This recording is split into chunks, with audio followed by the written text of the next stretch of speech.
और GIT drugs part first में मैंने आपको उस दिन पढ़ाया था एंटीमेटिक और इमेटिक्स। तो आज बचे हुए जो जीआईटी ड्रग्स के टॉपिक हैं वो आज हम कवर करने वाले हैं। आज हम laxative, antispasmodic, oral rehydration solution, antacid and anti ulcer drugs और एंजाइम प्रिपरेशंस। जो लग्जेटिव है मेरे हिसाब से कॉन्स्टिपेशन की दवा है, एंटीस्पाज्मोटिक है वो पेट दर्द की दवा है, ओरल रिहाइड्रेशन सॉल्यूशन जो ओआरएस है वो एंटी डायरियल के ट्रीटमेंट में, अगर अपन डायरिया के इलाज की बात करें तो वहाँ एंटी डायरियल जब देते हैं तो डायरिया का जब मैनेजमेंट किया जाता है तो उस मैनेजमेंट में बहुत इंपॉर्टेंट पार्ट प्ले करता है ORS, oral rehydration solution. Antacid and anti ulcer drugs peptic ulcer drugs के तौर पे जानी जाती है, और एंजाइम प्रिपरेशन जो इंडाइजेशन के इलाज में काम में आती है। तो आज हम इन सब का डिस्कशन करेंगे। ये ऑलरेडी आपका हो चुका है इमेटिक्स और एंटीमेटिक्स। तो सबसे पहला जो जीआईटी ड्रग्स का जो कैटेगरी आज हम पढ़ेंगे वो है लग्जेटिव। तो लेट्स स्टार्ट लग्जेटिव। सभी को गुड इवनिंग, सभी को नमस्कार, सभी को लव यू। बिल्कुल बिल्कुल बिल्कुल चेतन राधे राधे, विशाल गुड इवनिंग, बिल्कुल गिरिराज महाराज बिल्कुल बिल्कुल, पुखराज नमस्कार, बिल्कुल सुनील मीणा आ रहा है, बिल्कुल शुभम धाकड़ गुड इवनिंग, बिल्कुल बिल्कुल कृष्णा यादव ओआरएस बिल्कुल बिल्कुल 245 होता है बेटा, आ जाएगा आगे कृष्णा, इतना जल्दी मत करे। 245 ओस्मोटी होती है, बिल्कुल बिल्कुल पर लीटर। कोमल गुड इवनिंग, बिल्कुल बोलो गिरिराज महाराज, बिल्कुल मनोज बिल्कुल जय, सबकी जय। यादराम गुड इवनिंग, बिल्कुल अजय गुड इवनिंग, बिल्कुल मुकेश G5 से बिल्कुल बेटा बिल्कुल, सबको नमस्कार, सबको गुड इवनिंग, सबको गुड इवनिंग, बिल्कुल बिल्कुल बिल्कुल। तो जीनोमिक मेडिकल नर्सिंग एकेडमी के ऑनलाइन प्लेटफॉर्म पर आप सभी का स्वागत है। बिल्कुल इस मोबाइल में आप सभी के कमेंट पढ़ना बहुत आसान नहीं है, पर फिर भी कोशिश कर रहा हूं, सभी को गुड इवनिंग कर रहा हूं बेटा, सबका नाम लेना संभव नहीं है, सभी को गुड इवनिंग, बिल्कुल बिल्कुल बिल्कुल बिल्कुल। तो आज शुरू कर रहे हैं हम जीआईटी ड्रग्स में लग्जेटिव लग्जेटिव लग्जेटिव लग्जेटिव। तो लग्जेटिव पढ़ाने के पहले मैं आपको बता दूं कि लग्जेटिव सीधी सीधी भाषा में ये क्या है। दस्त लाने वाली दवा, दस्त लाने वाली दवा सीधी भाषा में क्या है ये, दस्तावर। क्या होती है ये दस्तावर, किसके इलाज में काम में आती है, किसके इलाज में काम में आती है, किसके में, कॉन्स्टिपेशन, किसके इलाज में, कॉन्स्टिपेशन के इलाज में। तो साहब लग्जेटिव दस्त लाने वाली दवा को कहते हैं, और इसे दस्तावर भी कहा जाता है, और ये कॉन्स्टिपेशन के इलाज में काम में आती है। तो फार्माकोलॉजी के अंदर कॉन्स्टिपेशन की जो दवाइयां होती है इसकी 3 श्रेणियां होती है, वो 3 श्रेणियों के नाम मैं यहां लिख देता हूं कि भैया कॉन्स्टिपेशन ड्रग्स की अगर अपन बात करें,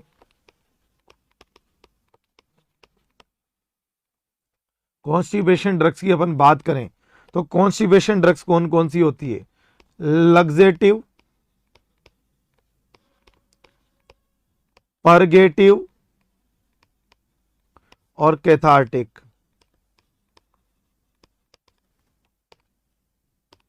इनका जो एक्शन है वो माइल्ड एक्शन है। कौन सा एक्शन है, माइल्ड। इनसे साहब क्या बनते हैं, सॉफ्ट एंड फॉर्म्ड स्टूल। जो लग्जेटिव है ये भी कॉन्स्टिपेशन के इलाज में काम में आते हैं, परगेटिव है, कैथार्टिक है, ये भी कॉन्स्टिपेशन के इलाज में काम में आते हैं। इन दोनों का स्ट्रॉन्ग एक्शन है। लग्जेटिव का हल्का एक्शन होता है, माइल्ड एक्शन होता है, सॉफ्ट एंड फॉर्म्ड स्टूल इसमें निकलते हैं, और यहां पर जो एक्शन है वो स्ट्रॉन्ग एक्शन है। यहां पर मोर फ्लूइड इवैक्यूएशन, यहां पर बिल्कुल पतले दस्त आते हैं, पानी जैसे दस्त आते हैं। तो जो दस्त की दवाइयां हैं उन दस्त की दवाइयों को दस्तावर कहते हैं, हल्के दस्तावर, मध्यम दस्तावर, तगड़े दस्तावर।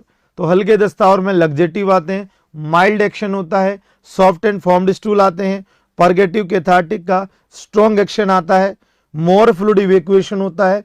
तो साहब सीधे सीधे शब्दों में अगर हम कहें जो कब्ज की दवाइयां हैं, आप CHO हैं, आप सब डॉक्टर बनने वाले हैं साहब, कम्युनिटी हेल्थ ऑफिसर हैं, आप जाके लोगों का इलाज करेंगे, तो आपको ये पता होना चाहिए कि आप जिन जगहों पर बैठेंगे वहाँ एक आम आदमी आएगा, बिल्कुल देशी आदमी आएगा, वो अपनी सामान्य भाषा में अपनी बात कर पाएगा, तो आपको उसकी बात समझनी नहीं है, उसकी समस्या को समझते उसका समाधान भी निकालना है।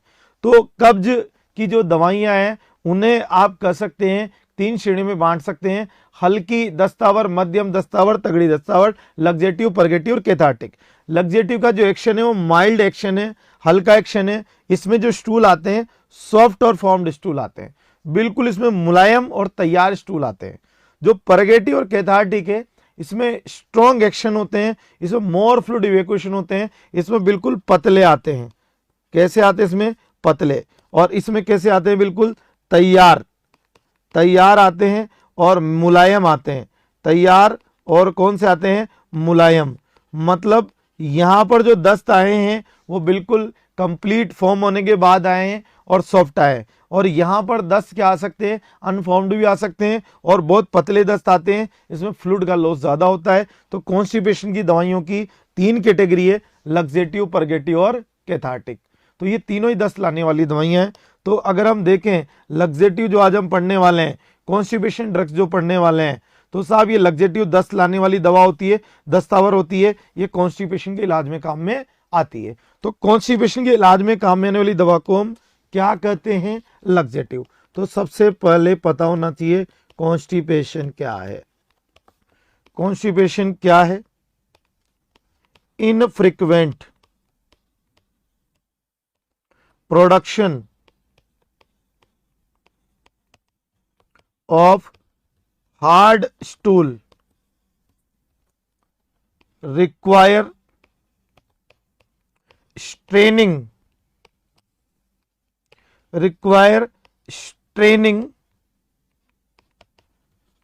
to pass, or a sense of incomplete evacuation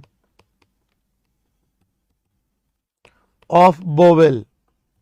बहुत सीधे शब्दों में कि भैया आपसे कोई पूछे कॉन्स्टिपेशन क्या है, कि भैया इस समस्या के अंदर हार्ड स्टूल बनते हैं और उन हार्ड स्टूल को पास करने के लिए आपको जोर ज्यादा लगाना पड़ रहा है, और उसके बावजूद भी आपको ऐसा लग रहा है कि जो आपका बोवेल है पूरी तरह से खाली नहीं हो रहा। तो यहां पर क्या याद रखना है कि कॉन्स्टिपेशन में मुलायम स्टूल बनते हैं, हार्ड बनते हैं? बोला हार्ड बनते हैं, और उन्हें पास करने के लिए क्या लगाना पड़ता है? जोर लगाना पड़ता है, स्ट्रेनिंग करनी पड़ती है, और उसके बावजूद भी आपको एक ऐसा सेंस आता है कि आपका पूरा बोवेल खाली नहीं हुआ। तो 3 बातें याद रखनी है, हार्ड स्टूल है, उन्हें पास करने के लिए जोर लगाना पड़ रहा है, और उसके बावजूद भी ऐसा लग रहा है कि जो हमारा मलाशय है वो पूरी तरह से खाली नहीं हुआ है। इस समस्या को क्या कहा जाता है? कब्ज कहा जाता है। और सीधे सीधे शब्दों में आपसे कोई पूछे बोला हुआ क्या है? बोला मल का सख्त हो जाना तथा मल को त्यागने के लिए अत्यधिक कठिनाई का सामना करना, तथा उस कठिनाई के साथ साथ ऐसा एहसास होना कि भैया जो मल का त्याग हुआ है वो पूरी तरह से नहीं हुआ है। इसी समस्या को कॉन्स्टिपेशन या कब्ज कहा जाता है। और इसका सबसे बड़ा कारण है कि स्टूल के अंदर किसकी कमी हो जाती है? पानी की कमी हो जाती है। किसकी कमी जाती है? पानी की कमी हो जाती है। तो साहब डिक्रीज स्टूल वाटर कंटेंट की वजह से क्या होता है साहब? Hardening of stool, hardening of stool. और हार्डनिंग ऑफ स्टूल एक बहुत बड़ा कारण है कब्ज का।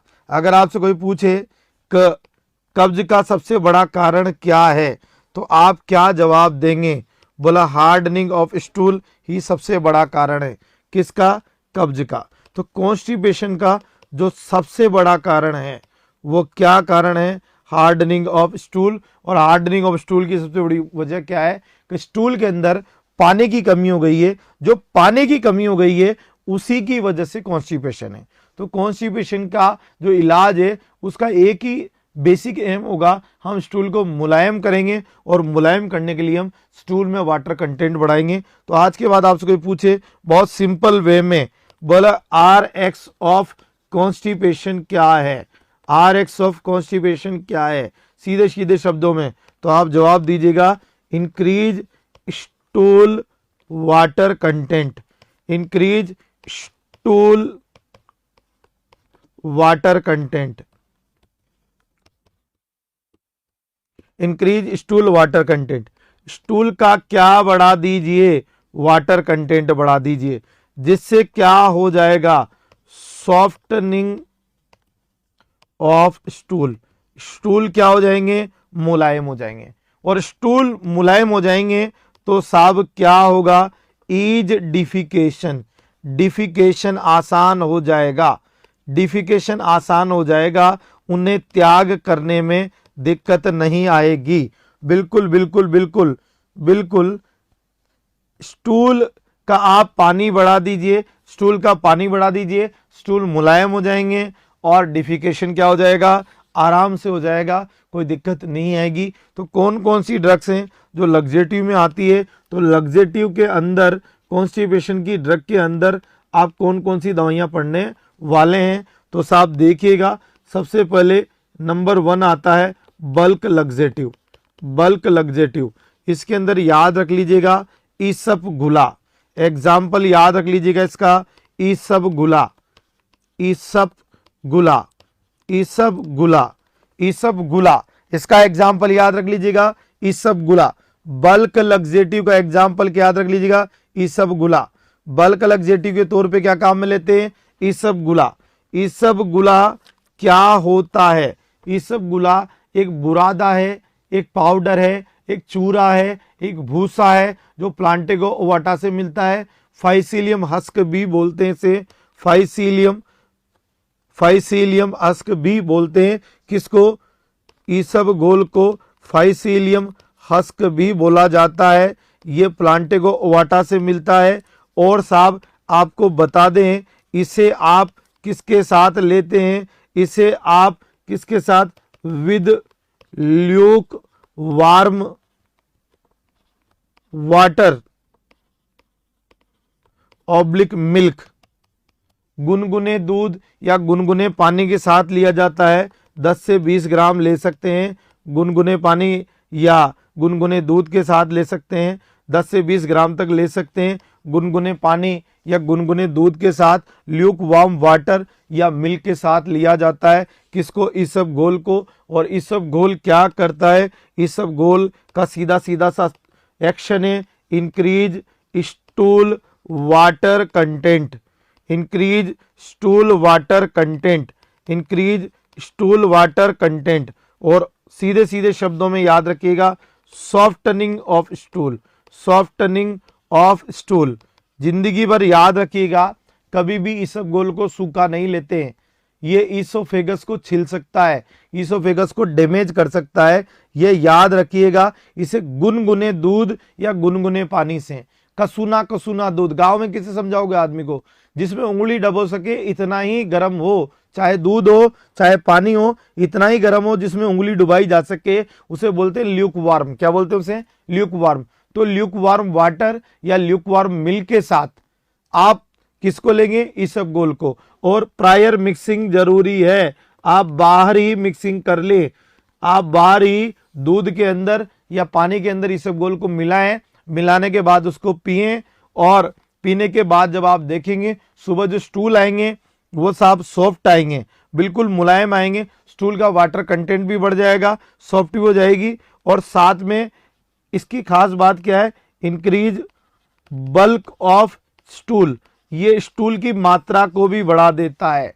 तो आपसे कोई पूछे इसबगोल क्या करेगा, स्टूल को मुलायम करेगा या उनकी साइज को बढ़ाएगा या दोनों करेगा, इसबगोल स्टूल की साइज को भी बढ़ाएगा और इसबगोल स्टूल के सॉफ्टनिंग को भी बढ़ाएगा। मतलब इसबगोल देने के बाद स्टूल ज्यादा आएंगे या आसानी से आएंगे, का दोनों। तो यहां पर इसबगोल देने के बाद ज्यादा और आसानी से, ज्यादा और आसानी से स्टूल आएंगे, स्टूल का अमाउंट भी बढ़ेगा और आसानी से भी आएंगे। तो स्टूल ज्यादा आते हैं या आसानी से आते हैं या दोनों। बोले लग्जेटिव वो दवा है जो स्टूल को आसानी से लाने में मदद करती है और उसकी पहली श्रेणी है बल्क लग्जेटिव, जिसका एग्जाम्पल है इसबगोल। इसबगोल का बुरादा देने से ये क्या करता है, स्टूल की साइज भी बढ़ा देता है, उन्हें मुलायम भी कर देता है। साइज बढ़ने का मतलब ज्यादा आते हैं और मुलायम होने का मतलब, सॉफ्ट होने का मतलब आसानी से आते हैं। तो साहब ये साइज बढ़ाता है या आसानी से लाता है, क्या दोनों? बिल्कुल दोनों करता है। तो ये सब गोल था। उसके बाद आपसे कोई पूछे और क्या होता है जो लग्जेटिव की तरह काम करता है, तो साहब इसके अंदर अगर नंबर 1 के बाद नंबर 2 देखें तो stool softener, stool softener, stool softener की अपन बात करें, स्टूल को मुलायम करने वाली दवा की अपन बात करें, तो यहां पर सबको पता होना चाहिए लिक्विड पैराफिन, लिक्विड पैराफिन। तो लिक्विड पैराफिन का भी इस्तेमाल किया जा सकता है किसके रूप में? स्टूल सॉफ्टनर के रूप में। तो स्टूल सॉफ्टनर के रूप में किसका इस्तेमाल किया जा सकता है? Liquid paraffin. और किसका इस्तेमाल किया जा सकता है? डोक्यूसेट्स का। तो लिक्विड पैराफिन और डोक्यूसेट्स वो दवाइयां हैं जो किसके रूप में इस्तेमाल हो सकती है? Stool softener. तो अगर परीक्षा में क्वेश्चन आए स्टूल को मुलायम करने के लिए कौन से लग्जेटिव का इस्तेमाल किया जाता है? लिक्विड पैराफिन और डोक्यूसेट्स का इस्तेमाल किया जाता है। बिल्कुल बिल्कुल बिल्कुल। तो साहब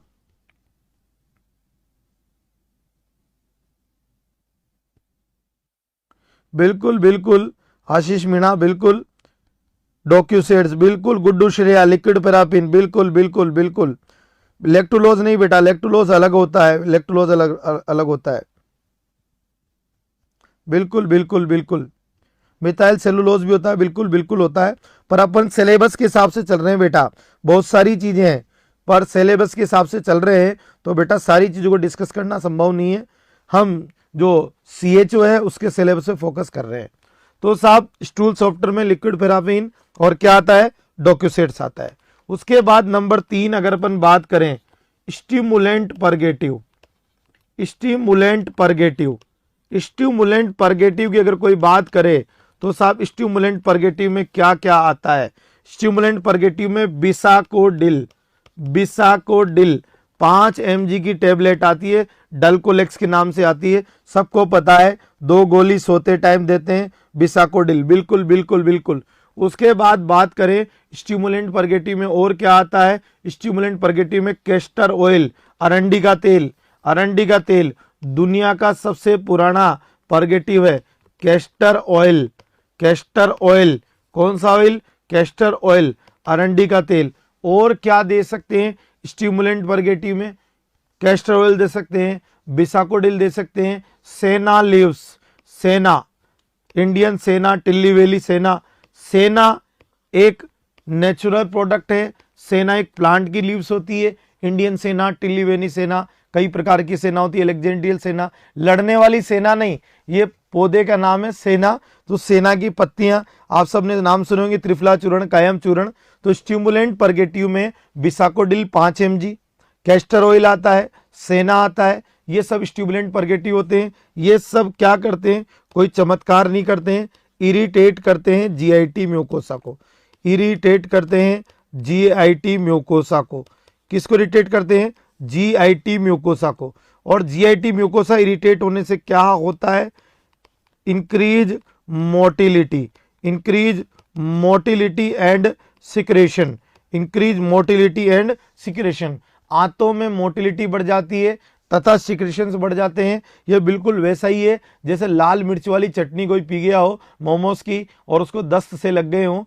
तो कुल मिलाकर ये इरिटेट करते हैं GIT म्यूकोसा को, और GIT म्यूकोसा इरिटेट होने से मोटिलिटी बढ़ती है और सिक्रेशंस बढ़ते हैं। और ऐसा होने की वजह से आप सब जानते हैं डिफिकेशन आसान हो जाता है, ईज डिफिकेशन हो जाता है, ईज डिफिकेशन हो जाता है, और यूं कहें बोवेल का खाली होना आसान हो जाता है ऐसा होने की वजह से। बिल्कुल बिल्कुल डल्कोलेक्स, टेगासोरोड भी आता है, बिल्कुल आता है बेटा, 5T4 एगोनिस्ट होता है टेगासोरोड, पर ये यहाँ पर इतना पढ़ नहीं सकते। बिल्कुल बिल्कुल बिल्कुल क्रीमाफिन भी आती है, बहुत सारी चीजें आती है, बिल्कुल बिल्कुल। पर मेरी मजबूरी यह है कि मैं अभी रजिस्टर रहूंगा इसके सिलेबस पे, किसके? CHO के पे। हम CHO की तैयारी करा रहे हैं अभी, ना कि एम्स नॉर्सेट की। तो वही चीजें ले पाऊंगा बेटा, उसी लेवल तक ले पाऊंगा जो इस सिलेबस की नीड है। इससे बियॉन्ड जाएंगे तो सिलेबस अटक जाएगा। बिल्कुल बिल्कुल, तो उतना ही पढ़ना है जितना आवश्यक है। रह जाएगा याद? बिल्कुल बिल्कुल बिल्कुल, रह जाएगा क्या याद? स्टिमुलेंट परगेटिव, बिसाकोडिल, कैस्ट्रोइल, सेना। बिसाकोडिल आप सबको पता है ऑपरेशन से पहले दिया जाता है बोवेल को खाली करने के लिए। ये जीआईटी म्यूकोसा को इरिटेट करता है, और जीआईटी म्यूकोसा इरिटेट होता है तो साहब क्या होता है, मोटिलिटी बढ़ती है, सिक्रेशन बढ़ते हैं और डिफिकेशन आसान हो जाता है। लास्ट की मैं बात करूं, लास्ट परगेटिव की मैं बात करूं तो सॉरी, लास्ट मैं बात करूं किसकी दवा की, लग्जेटिव श्रेणी की दवा की, कॉन्स्टिपेशन की दवा की, तो वो आता है ऑस्मोटिक परगेटिव। ऑस्मोटिक परगेटिव, और ऑस्मोटिक परगेटिव में आपको एक ही नाम स्पेशली याद रखना है, वो है लैक्टुलोज। लैक्टुलोज, लैक्टुलोज ड्यूफालेक के नाम से आप सबको पता है, ड्यूफालेक के नाम से बाजार में बिकता है। लैक्टुलोज बहुत फेमस ब्रांड है लैक्टुलोज का। तो साहब और भी बहुत ब्रांड हैं इसके। 5 से 10 ml चिल्ड्रन में देते हैं और 15 to 30 ml एडल्ट को देते हैं। और ये किस में, चिल्ड्रन, प्रेगनेंसी एंड एल्डर, तीनों में ही सेफ है, अच्छा है। ये ऑस्मोटिक परगेटिव है, रिटेन करता है वाटर को osmotically intestine, retain water osmotically in intestine, in intestine. तो क्या कर देता है ये, increase stool water content, increase stool water content. ये वाटर को ऑस्मोटिकली इंटेस्टाइन में रख देता है, जिससे स्टूल का वाटर कंटेंट बढ़ जाता है, स्टूल मुलायम हो जाते हैं, और मुलायम स्टूल आंतों में आसानी से आगे सरकते हैं, बोवेल की ओर आसानी से बढ़ जाते हैं, और बोवेल से उनको बाहर निकालने के लिए परिश्रम नहीं करना पड़ता। कुल मिलाकर यूं कहिए, कब्ज के इलाज में हम स्टूल को मुलायम कर रहे हैं और कुछ नहीं कर रहे हैं, उनके अंदर पानी की मात्रा को बढ़ा रहे हैं। तो लैक्टुलोज पीने से क्या होगा, ये आंतों में पानी को रोक लेगी, और पानी को रोक के उस पानी को स्टूल को देगी, स्टूल को मुलायम कर देगी। तो ऑस्मोटिक परगेटिव का एग्जाम्पल है लैक्टुलोज। 5 से 10 ml बच्चों में दिया जाता है, 15 से 30 ml अडल्ट में दिया जाता है। ये बच्चों में भी अच्छा है, प्रेग्नेंट में भी अच्छा है, एल्डर में भी अच्छा है। कौन सी दवा, लैक्टुलोज। लैक्टुलोज का लिक्विड आता है, क्या आता है लैक्टुलोज का, लिक्विड आता है। क्या आता है लैक्टुलोज का, लिक्विड आता है। बहुत सारी दवाइयां हैं, सोडियम पिक्कोसल्फेट होता है, बहुत सारी दवाइयां बेटा यहाँ पर मैं सारी दवाइयों के बारे में डिस्कस नहीं कर सकता। बिल्कुल पोर्टल एनसेफेलोपैथी में भी देते हैं, 60 to 90 ml देते हैं पोर्टल एनसेफेलोपैथी में, पर वो आपके लेवल का नहीं है बेटा, वो आपको ज़्यादा माथापड़ी नहीं करनी है। पोर्टल एनसेफेलोपैथी में 60 to 90 ml देते हैं, उसकी भी वजह है, क्यों देते हैं आप सबको पता होना चाहिए। ये अमोनिया को बाहर निकालने में मदद करता है, इसलिए देते हैं। तो वो बहुत सारी डिस्कशंस हैं, पर अभी आपको इतना ही याद रखना है कि भैया ऑस्मोटिक परगेटिव ये रिटेन करते हैं वाटर को ऑस्मोटिकली, कहाँ पर, इंटेस्टाइन में। कौन सा, लैक्टुलोज, ड्यूफालेक। क्लियर है? तो ये अभी हमने पढ़ी थी कब्ज की दवाइयाँ, ये काहे की दवाइयाँ पढ़ी थी, कब्ज की दवाइयाँ। तो ये कब्ज की दवाइयाँ एग्जैक्टली देते हैं किसको हैं, ये देते हैं कॉन्स्टिपेशन में। किस में देते हैं, कॉन्स्टिपेशन में। अब जो कॉन्स्टिपेशन होता है वो साहब कौन सा हो सकता है, वो अटोनिक हो सकता है या स्पास्टिक हो सकता है, या दोनों हो सकता है। अटोनिक भी हो सकता है, स्पास्टिक भी हो सकता है। अटोनिक कहाँ होता है, ये ओल्ड एज में होता है, और ये कहाँ होता है, ये इरिटेबल बोवेल में होता है। ये कहाँ होता है, इरिटेबल बोवेल में होता है। तो साहब अटोनिक कॉन्स्टिपेशन, जहां बोवेल में टोन नहीं होने से स्लगिश बोवेल हो जाता है, ढीला ढाला बोवेल हो जाता है, ये बुढ़ापे में देखने को मिलता है। स्पास्टिक इरिटेबल बोवेल में देखने को मिलता है। तो साहब यहां पर जनरली अपन बल्क फॉर्मिंग क्या देना पसंद करते हैं, बल्क फॉर्मिंग देना पसंद करते हैं। ऐसी दवाइयां देना पसंद करते हैं जो स्टूल का बल्क बढ़ाए, जैसे कि मैंने बताया था आपको, क्या बताया था अभी मैंने आपको समझाया था, क्या बताया था मैंने आपको, इस सब गोल बताया था जो स्टूल का बल्क बढ़ाने में मदद करता है। उसके अलावा कॉन्स्टिपेशन में जो लग्जेटिव यूज करते हो, और कहाँ यूज कर सकते हो, to avoid straining, to avoid straining. आप ऐसी स्थिति जहां पर स्ट्रेनिंग को अवॉइड करना चाहते हो, स्टूल के दौरान कब अवॉइड करना चाहते हो स्ट्रेनिंग को, जैसे एक व्यक्ति था जिसको पाइल्स है, फिशर है, फिस्टूला है, पाइल्स है, फिशर है, फिस्टूला है, तो साहब यहाँ पर आप नहीं चाहते मरीज जोर लगाए। कार्डियोवैस्कुलर डिजीज है, आप नहीं चाहते यहाँ पर जोर लगाए। आई सर्जरी हुई है, आप नहीं चाहते यहाँ पर मरीज जोर लगाए। हर्निया हुआ है, आप नहीं चाहते यहाँ पर मरीज जोर लगाए। हर्निया का इलाज करा के आया था भाई साहब, जोर लगा के जो चीजें सही कराई थी हर्निया में वो वापिस से ऊपर नीचे हो गई, कोई मतलब नहीं है। तो ऐसी स्थितियां जहां पर जोर नहीं लगाना, क्या वहां पर भी ये दवाइयां देंगे? बिल्कुल देंगे। लेक्टुलोज दे सकते हैं, क्या दे सकते हैं, और बिसाकोडिल दे सकते हैं, लेक्टुलोज दे सकते हैं, बिसाकोडिल दे सकते हैं। शुरुआत में लेक्टुलोज से काम चलाएंगे, नहीं चला तो बिसाकोडिल देंगे। उसके बाद आप बेड रिडन पेशेंट में दे सकते हैं। बेड रिडन पेशेंट में क्यों देंगे? बेड रिडन पेशेंट है जैसे कि कौन सा है साहब, फ्रैक्चर का है, फ्रैक्चर हो गया एक भाई साहब को तो वो बिस्तर पे पड़े हुए हैं। एमआई हो गया, वो बिस्तर पे पड़े हुए हैं। ऐसे लोगों में कब्ज का खतरा बिल्कुल नहीं रहता, तो इन लोगों के अंदर भी कब्ज न हो, इसलिए क्या इनको ये दवाइयाँ दी जाएगी, लेक्टुलोज देंगे, ताकि फ्रैक्चर का पेशेंट हो या एमआई का पेशेंट हो, जिनके अंदर कब्ज होने की संभावना है, वहां पर भी दिया जा सकता है। तो इन परिस्थितियों में कॉन्स्टिपेशन की दवाइयां काम में आती है। तो ये तो थी कॉन्स्टिपेशन की ड्रग्स जो मैंने आपको बताई, जिन्हें लग्जेटिव के नाम से भी जाना जाता है। अब आगे की बात अपन करेंगे कॉन्स्टिपेशन के बाद एंटी स्पाज्मोडिक। एंटी स्पाज्मोडिक बहुत ही सिंपल वे में अपन बात करें, बहुत ही सिंपल वे में एंटी स्पाज्मोडिक बहुत ही काम की दवाइयां हैं बेटा। जो आप बनने जा रहे हैं सीएचओ, अगर गलती से बन गए ना तो टिक नहीं पाओगे, अगर नॉलेज नहीं हुई तो।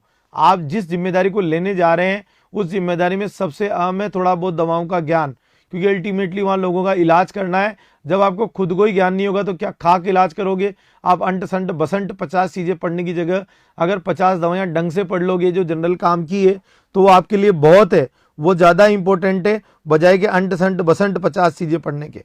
तो इंपॉर्टेंट है आप जो बेसिक दवाइयां हैं उनकी जानकारी को दुरुस्त करें। तो एंटी स्पाज्मोडिक कहाँ काम में आती है? पेट दर्द में। कहाँ काम में आती है? पेट दर्द में। कहाँ काम में आती है? पेट दर्द में। कहाँ काम में आती है गोलियां? मेनली पेट दर्द में। और एंटी स्पाज्मोडिक को वैसे अगर डिटेल में पता करना हो तो relieve abdomen spasm,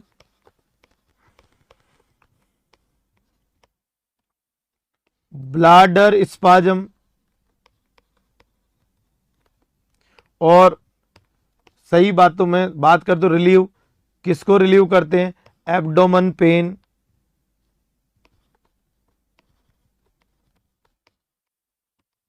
and renal colic.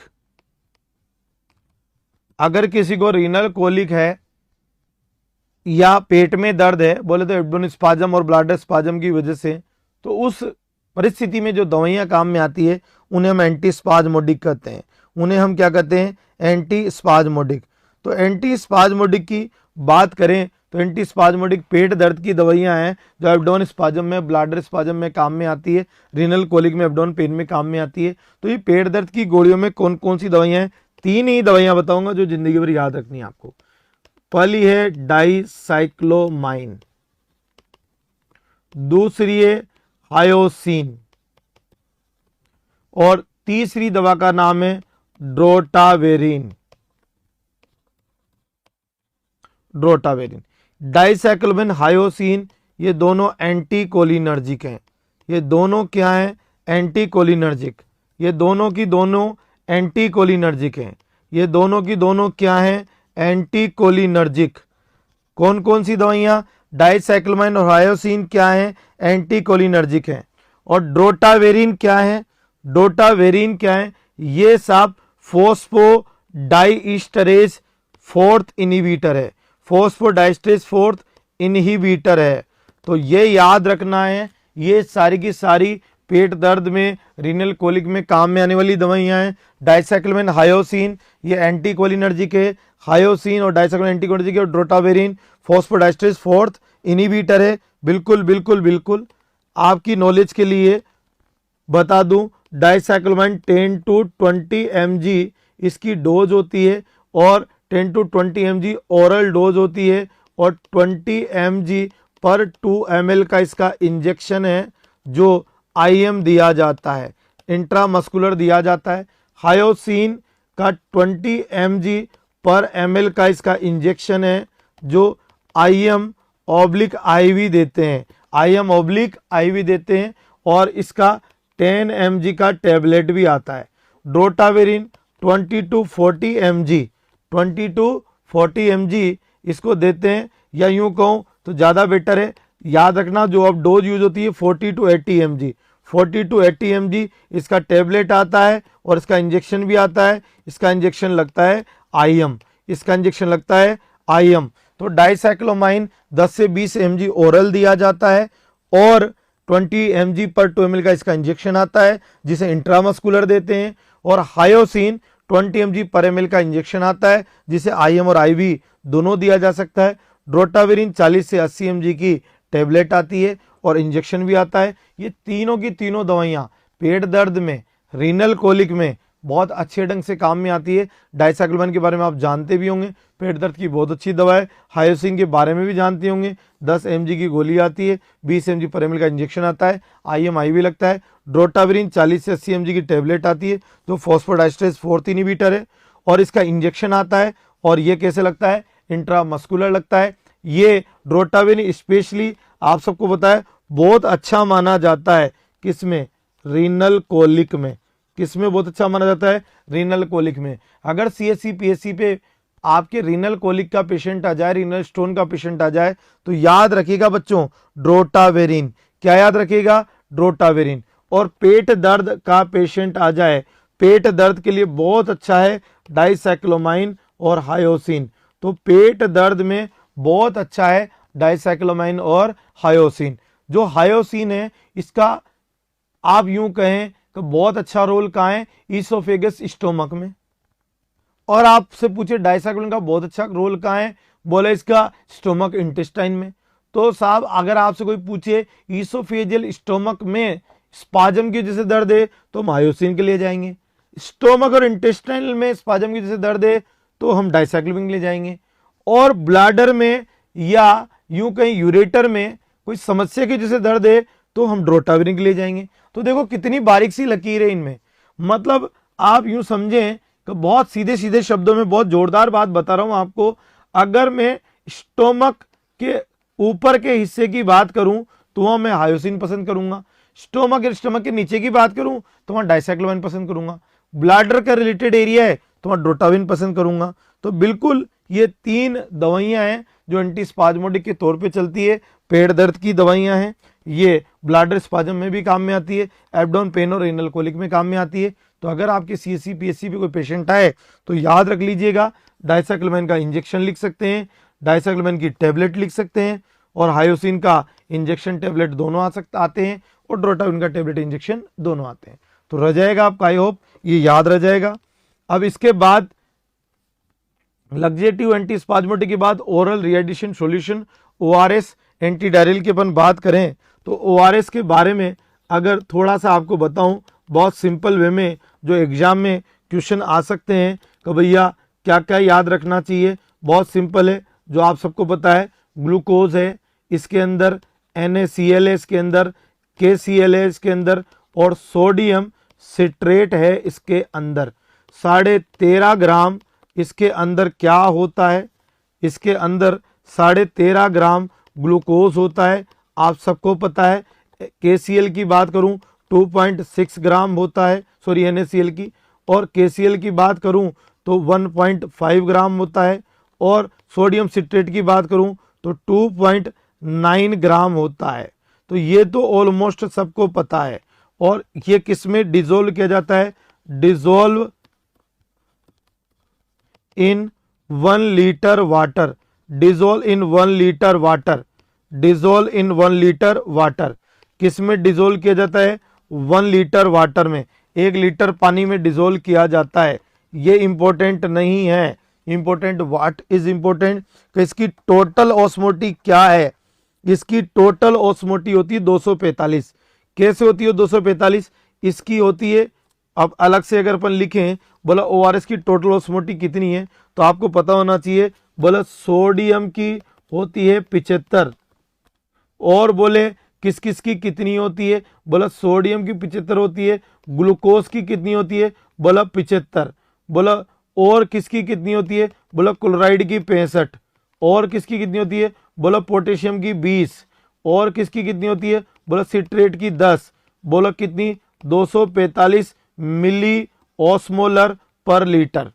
245 milli osmolar पर लीटर। सोडियम की 75, ग्लूकोज की 75, 150, क्लोराइड की 65, 215, पोटेशियम की 20, 235, सिट्रेट की 10, 245, बिल्कुल 245 मिली ऑस्मोलर पर लीटर इसकी टोटल ऑस्मोलिटी होती है। तो यहीं से क्वेश्चन पूछे जाते हैं। अब इंपॉर्टेंट क्या याद रखना है ORS के अंदर? इंपॉर्टेंट क्या याद रखना है? इंपॉर्टेंट ये याद रखना है कि जो ORS है वो ORS के बारे में आपको क्या क्या क्वेश्चंस बन सकते हैं। तो सबसे पहला mild to moderate fluid loss. Mild to moderate fluid loss. Mild to moderate fluid loss मतलब 5 से 7% या 7.5 से 10% फ्लूइड लॉस हुआ होगा। किसके रेस्पेक्ट में? बॉडी वेट के रेस्पेक्ट में। वहां पर यह काम में आएगा। Mild to moderate fluid loss में 5 से 7% माइल्ड होता है, 7.5 से 10% मॉडरेट होता है। तो इस फ्लूइड लॉस में ORS दिया जाता है। इस फ्लूइड में ORS दिया जाता है mild to moderate fluid loss में। एक बार ORS बन गया तो यूज कितनी देर में करते हैं उसे? Use within 24 hour. ये तो सबको पता है, use within 24 our.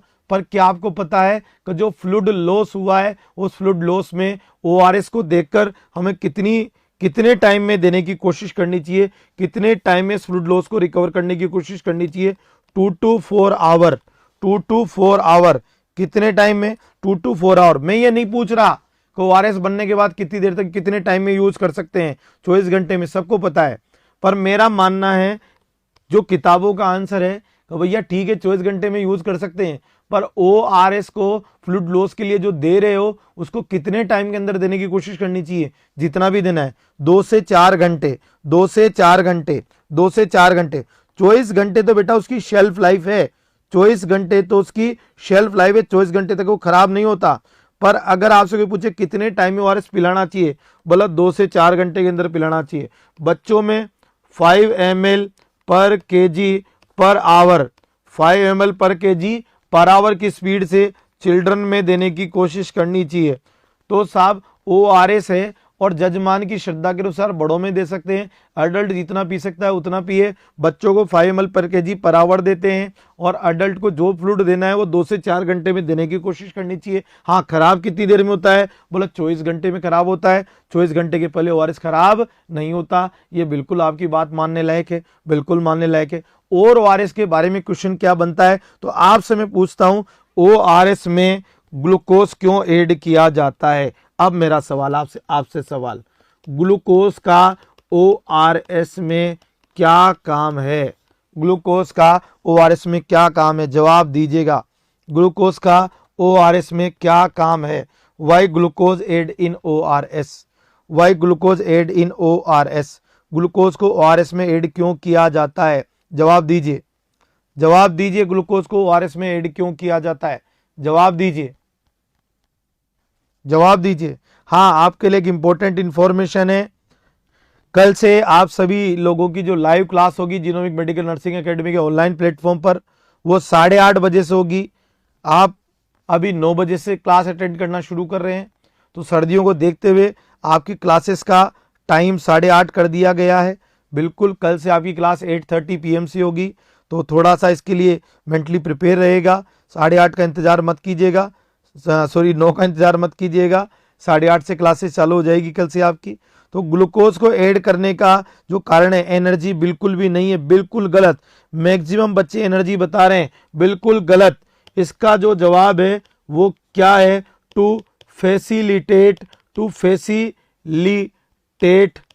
Sodium reabsorption. याद कर लीजिएगा, CHO को जो ग्लूकोज है उसको क्यों मिलाया है? फैसिलिटेट सोडियम रीअब्जॉर्प्शन के लिए। ग्लूकोज को ORS में मिलाने की वजह है, जवाब है वो क्या है? To facilitate sodium reabsorption. याद कर लीजिएगा, CHO को जो ग्लूकोज है उसको क्यों मिलाया है, फैसिलिटेट सोडियम रीअब्जॉर्प्शन के लिए। ग्लूकोज को ORS में मिलाने की वजह है सोडियम को रीअब्जॉर्ब करवाना। और आपको बता दूं इसलिए दोनों की ऑस्मोटिव बिल्कुल 75-75 है। तो ग्लूकोज को ORS में हम एनर्जी के लिए नहीं मिलाते हैं, सोडियम का रीअब्जॉर्प्शन फैसिलिटेट करने के लिए मिलाते हैं। मतलब आप ये जो ग्लूकोज दे रहे हैं ये सोडियम के रीअब्जॉर्प्शन में मदद करेगा। आपसे कोई पूछे मोस्ट, या यूं पूछे अगर कोई आपसे most important constituent of ORS, ORS में सबसे महत्वपूर्ण क्या है, ORS में सबसे महत्वपूर्ण क्या है, जवाब दीजिएगा। ORS में सबसे महत्वपूर्ण क्या है,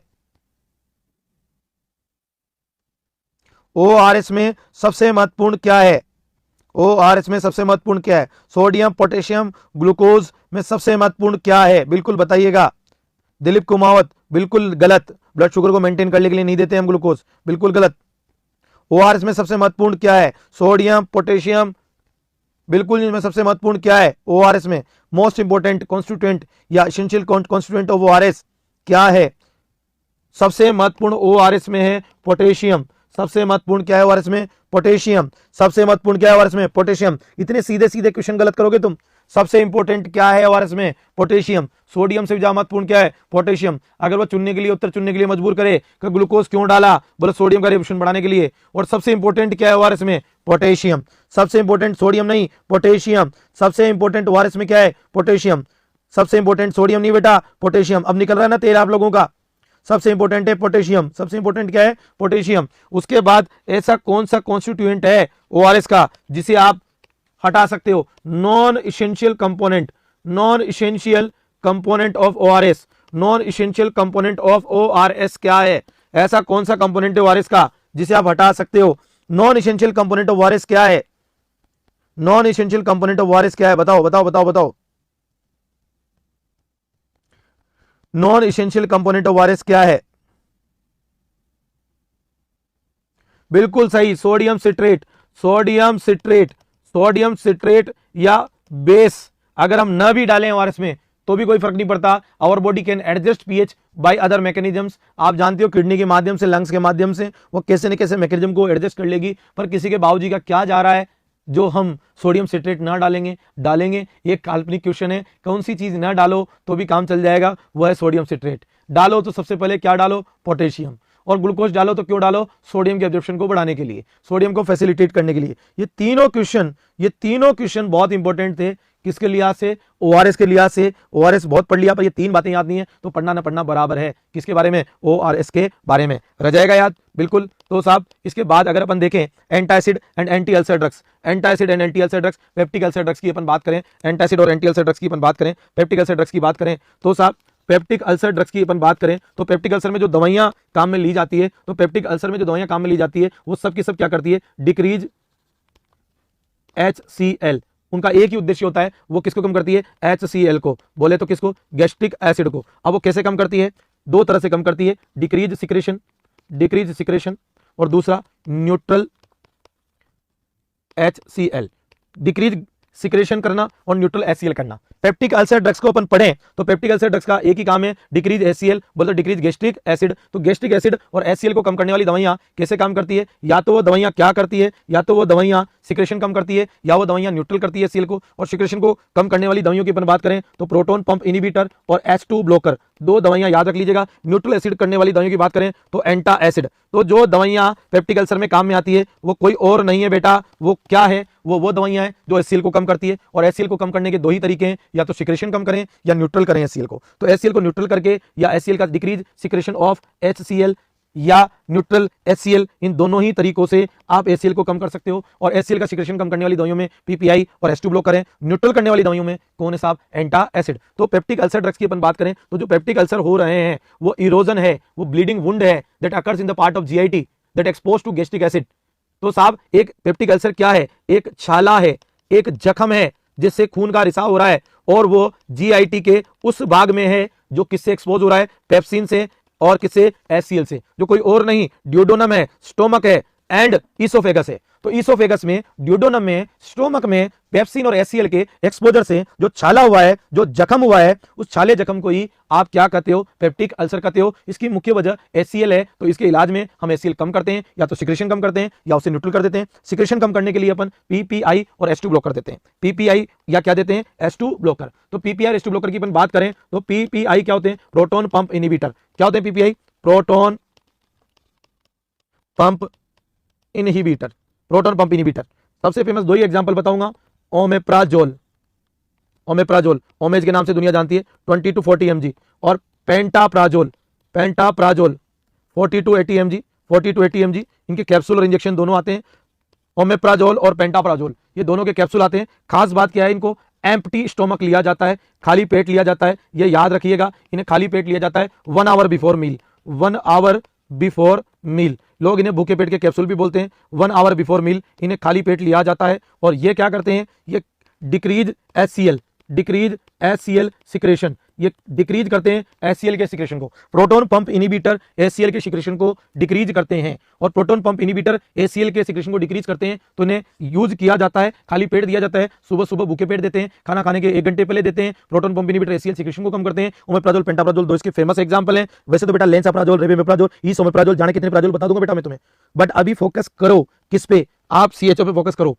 तो साहब यहां पर क्या याद रखने लायक बात है इनके बारे में, जो विशेष बात याद रखनी है, दो ही बात बताऊंगा। बोला गैस्ट्रिक अल्सर और एक है ड्यूडोनल अल्सर, गैस्ट्रिक अल्सर और ड्यूडोनल अल्सर। ड्यूडोनल अल्सर में 2 to 4 वीक, 2 to 4 वीक, इधर 4 to 8 वीक। तो गैस्ट्रिक अल्सर में इन्हें देना चाहिए 2 से 4 सप्ताह, सॉरी ड्यूडोनल अल्सर में इनको 2 से 4 सप्ताह देना चाहिए, और गैस्ट्रिक अल्सर में देना चाहिए 4 से 8 सप्ताह। तो ड्यूडोनल अल्सर 2 से 4 सप्ताह में ठीक हो जाते हैं, और गैस्ट्रिक अल्सर 4 से 8 सप्ताह में ठीक होते हैं। तो पेप्टिक अल्सर में जो इनको इस्तेमाल किया जाता है वो 2 से 4 सप्ताह तो ड्यूडोनल में, और गैस्ट्रिक में 4 से 8 सप्ताह देते हैं। और नेसिड से अगर अल्सर हुआ है, non steroidal anti inflammatory drug से, non steroidal anti inflammatory drugs से अगर क्या हुआ है पेप्टिक अल्सर, तो वहां पर ये ड्रग ऑफ चॉइस माने जाते हैं। तो ड्यूडोनल अल्सर हो चाहे गैस्ट्रिक अल्सर हो, ये दोनों में कारगर है। और जो एस2 ब्लॉकर है, अगर एस2 ब्लॉकर की बात करें तो एस2 ब्लॉकर का उदाहरण है रेनिटिडीन, नाम सुन रखा होगा, रेंटेक बाजार में आती है, रेंटेक, रेनिटिडीन, रेनिटिडीन। रेनिटिडीन की बात करें तो 150 से 300 mg, 150 से 300 mg इनको भी 1 hour बिफोर मील दे सकते हैं, और या फिर HSB दिया जा सकता है रेनिटिडीन को भी। ये भी क्या करती है साहब, ये भी क्या करती है, डिक्रीज HCl करती है, डिक्रीज HCl सिक्रेशन करती है। कौन सी साहब, एस2 ब्लॉकर रेनिटिडीन, 150 से 300 mg। बहुत सारे एग्जांपल है, रेनिटिडीन, फेमोटिडीन, सिमेंटिडीन, बहुत सारे, पर आपको केवल याद रखना है रेनिटिडीन। किसका एग्जांपल, एस2 ब्लॉकर का। तो HCl सिक्रेशन कम करने के मैंने दोनों उदाहरण बता दिए। अब न्यूट्रल HCl के लिए है एंटासिड, न्यूट्रल HCl के लिए क्या दिया जाता है, एंटा एसिड। अब एंटा एसिड कोई चमत्कार नहीं होते हैं, ये होते हैं बेस। अब बेस होते हैं, अब इसमें क्या क्या आता है, इसमें दो ही याद रखना है, एल्यूमिनियम हाइड्रोक्साइड जेल और मैग्नीशियम हाइड्रोक्साइड जेल। जो एल्यूमिनियम वाला है, इस एल्यूमिनियम वाले से समस्या होती है कॉन्स्टिपेशन, और इससे होता है लग्जेशन। और जो एल्यूमिनियम वाला है ये स्लो काम करता है और ये फास्ट काम करता है। तो साहब अब बताओ एल्यूमिनियम वाला देंगे या दोनों साथ में देंगे, तो आपको याद रखना है both use in combination, both use in combination, दोनों को साथ में दिया जाता है ताकि न कब्ज हो न दस्त हो। ये कब्ज दस्त को मार दे, ये दस्त कब्ज को मार दे, ये तुरंत असर दिखा दे और इसकी वजह से असर बरकरार रखे। तो एंटासिड आपसे कोई पूछे कभी, एंटासिड जो होते हैं एल्यूमिनियम हाइड्रोक्साइड और मैग्नीशियम हाइड्रोक्साइड, क्या ये अलग अलग दिए जाते हैं, साथ में दिए जाते हैं? बिल्कुल साथ में दिया जाते हैं। Both use in combination to avoid constipation and diarrhoea, to avoid constipation and diarrhoea and to obtain fast and sustain effect. हाथों हाथ भी असर आएगा और स्लो की वजह से सस्टेन, लगातार असर आएगा। तो आपसे कोई पूछे भैया एंटासिड अकेले अकेले दिए जाते हैं या कॉम्बिनेशन में दिए जाते हैं, तो जवाब दीजिएगा कॉम्बिनेशन में। अच्छा, इस एल्यूमिनियम वाले से एक समस्या होती है हाइपोफॉस्फेटेमिया, हाइपोफॉस्फेटेमिया, ये भी याद रख सकते हो, हाइपोफॉस्फोटेमिया।